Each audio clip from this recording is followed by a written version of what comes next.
नमस्कार, उत्तराखंड समाचार में आपका स्वागत है। मैं देवेंद्र प्रसाद। सबसे पहले मुख्य समाचार। प्रदेश के स्कूलों में 1 नवंबर से केवल 10वीं और 12वीं कक्षा की पढ़ाई होगी शुरू। मंत्रिमंडल की बैठक में नई खेल नीति समेत कई प्रस्तावों को मिली मंजूरी। कर्मचारियों के वेतन से कटौती भी बंद।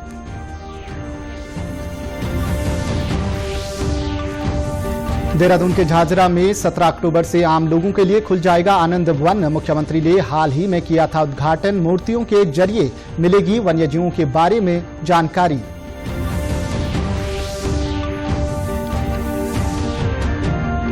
कोरोना से बचाव के प्रति जागरूकता का संदेश लेकर निकली एसडीआरएफ की टीमें। जौलीग्रांट स्थित मुख्यालय से रवाना की गई रक्षक अवेयरनेस टीम लोगों से करेगी सरकार गाइडलाइन के पालन की अपील।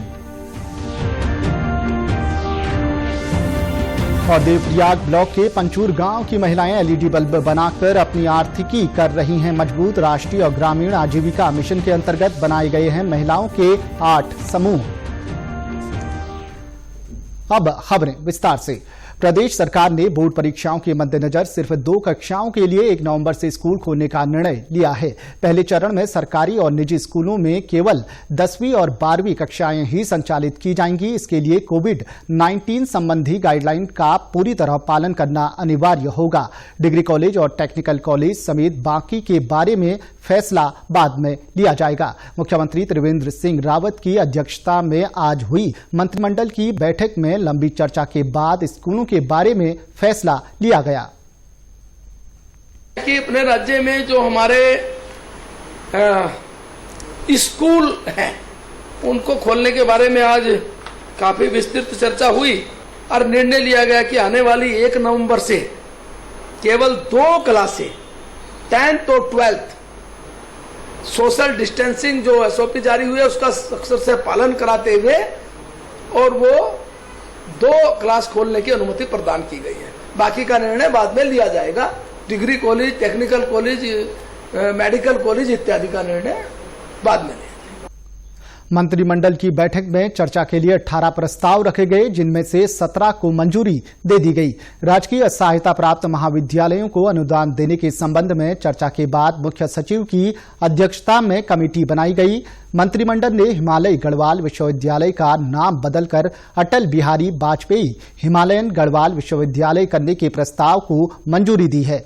मंत्रिमंडल ने 2004 के सर्किल रेट के आधार पर वर्ग 3 व 4 की भूमि का मालिकाना हक देने के प्रस्ताव को भी स्वीकृति दी है। इसके साथ ही राज्य के कर्मचारियों को राहत देते हुए कोविड फंड में अक्टूबर से 1 दिन के वेतन की कटौती बंद करने का भी निर्णय किया है। अब केवल मुख्यमंत्रियों, मंत्रियों, विधायकों, आईएएस, पीसीएस, आईएफएस अधिकारियों के वेतन से ही कटौती होगी। इसके साथ ही महाकुंभ को देखते हुए सभी अखाड़ों को स्थायी काम के लिए 1-1 करोड़ रुपए के प्रस्ताव को मंजूरी दी गई है। प्रदेश में 2,43,000 ड्राइवर और ई रिक्शा चालकों को 1,000 रुपए देने के प्रस्ताव को भी मंजूरी दी गई है। जहां भी ये अखाड़ों के होते हैं केंद्र, वहां पर संत 12 महीने आते हैं। वो एक सार्वजनिक रूप में काम करते हैं, यानी व्यक्तिगत कोई नहीं करता, व्यवस्था उस रूप में होती है। तो उसको हम कहा है कि हम इस वर्ष उन व्यवस्थाओं के दृष्टिगत 1 करोड़ रुपया अपना खर्च करेंगे। वो 2 करेंगे, 3 करेंगे, 4 करेंगे, वो उनके ऊपर डिपेंड करेगा। हम उनको बाध्य नहीं कर सकते, यानी वो कहेंगे हम तो 1 ही खर्च करेंगे, वो करें।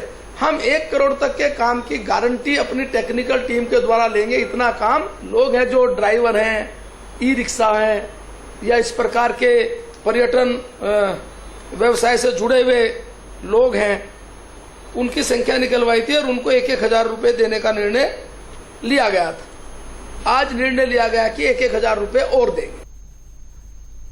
मंत्रिमंडल ने एक महत्वपूर्ण प्रस्ताव के तौर पर आज प्रदेश की नई खेल नीति को भी मंजूरी दी। खेल नीति में पदक विजेताओं, प्रशिक्षकों और खेल पत्रकारों के लिए पुरस्कार का प्रावधान किया गया है। सैद्धांतिक रूप से खेल नीति को मंजूरी दे दी गई है, लेकिन इसके कुछ पहलुओं पर कहा है कि वित्त विभाग की सहमति के आधार पर इसको वो जारी, इसको हमने कहा कि भी वित्त विभाग इसका पूरा आकलन करके और मुख्यमंत्री जी अधिकृत रहेंगे इसको जारी करेंगे। बाकी जो नीतिगत चीजें हैं वो हमने स्वीकृति दी है। जैसा कोई ओलंपिक जीत कर आया, स्वर्ण जीत के आएगा उसको 2 करोड़ की धनराशि दी जाएगी, रजत आएगा 1.5 करोड़, कांसा आएगा 1 करोड़ और प्रतिभाग करेगा उसको 10 लाख। देहरादून के झांझरा वन रेंज स्थित आनंद वन 17 अक्टूबर को पहले शारदीय नवरात्र पर आमजन के लिए खोल दिया जाएगा। इसका उद्घाटन हाल ही में मुख्यमंत्री त्रिवेंद्र सिंह रावत ने किया था। आनंद वन में 10 साल तक के बच्चों का प्रवेश मुफ्त रहेगा, जबकि 11 से 15 साल तक के बच्चों के लिए 20 रुपये और 15 साल से अधिक उम्र वालों के लिए 50 रुपये प्रवेश शुल्क रखा गया है। आनंद वन की डिजाइनर साधना जयराज ने बताया कि इसे तैयार करने में करीब 3.25 साल का वक्त लगा है। आनंद वन में वन्य जीवों को मूर्ति रूप में चित्रित ही नहीं किया गया है, बल्कि उनके विषय में लिखित जानकारी भी दी गई है। ये जो आनंद वन है ना, इसमें हर उम्र के लोगों के लिए कुछ ना कुछ अवश्य मिलेगा। और यहाँ की जो सबसे विशेष बात है वो ये है कि हमने प्रकृति से छेड़छाड़ ना करते हुए इसको डेवलप किया है। इसमें हमने उत्तराखंड का जो वन है और यहाँ के वन्य जीव हैं, चाहे वो चिड़िया हो, चाहे पशु हो, मांसाहारी या शाकाहारी, सभी को यहाँ पे हमने प्रदर्शित करने की कोशिश करी है। और यहाँ का फ्लोरा भी, जैसे यहाँ की जड़ी बूटियाँ, नक्षत्र वाटिका में नक्षत्र के जो पेड़ पौधे होते हैं वो, और यहाँ के आप देखेंगे यहाँ बहुत सुंदर चित्र लगे हुए हैं जो पेंट किए हैं मैंने।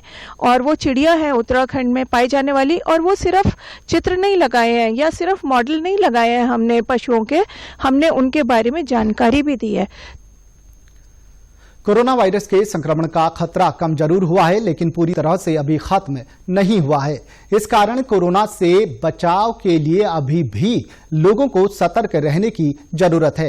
यह संदेश लोगों तक पहुंचाकर उन्हें जागरूक करने के लिए एसडीआरएफ ने जागरूकता अभियान शुरू किया है। एसडीआरएफ की टीमें खासतौर से उन स्थानों पर जाकर लोगों को जागरूक करेंगी जहां अभी तक प्रशासन की टीम नहीं पहुंची है। आज जौलीग्रांट स्थित एसडीआरएफ मुख्यालय से 10 बाइक और 2 गाड़ियों में रक्षक अवेयरनेस टीम जागरूकता अभियान पर रवाना हुई। इन टीमों को एसडीआरएफ की कमान अधिकारी तृप्ति भट्ट ने हरी झंडी दिखाकर रवाना किया। उन्होंने बताया कि एसडीआरएफ की टीमें लोगों को जागरूक करने के साथ ही उनसे अपील करेंगी कि सरकार की ओर से जारी गाइडलाइन का पालन करें।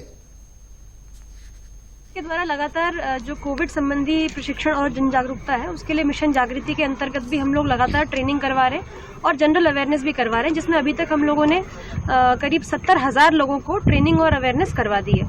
इसी क्रम में जो आबादी वाले क्षेत्र हैं, जो मोहल्लों के क्षेत्र हैं, उसमें गली गली में हमारे बाइक सवार दस्ता जो प्री रिकॉर्डेड ऑडियो है कोरोना संबंधी अवेयरनेस का, उसको प्ले करेंगे।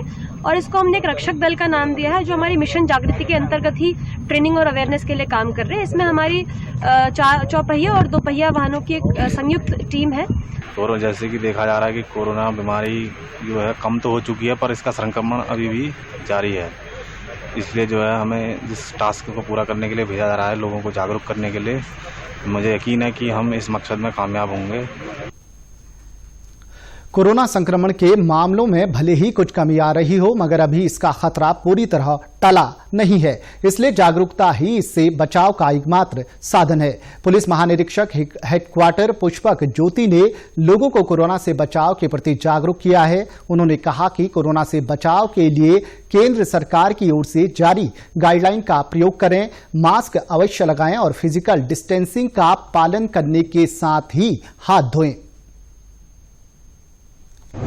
जैसा कि आप अवगत हैं कि भारत सरकार ने कोरोना के लिए कुछ गाइडलाइंस जारी की हैं, जिसमें फर्स्ट है मास्क जरूर लगाइए, नंबर 2 समय समय पर हाथ धोते रहिए, सैनिटाइज करते रहिए, और किसी भी फंक्शन में जाएं या आप लोग साथ बैठे हैं तो सोशल डिस्टेंसिंग का 2 गज का डिस्टेंस का जरूर पालन करिए। जय हिंद।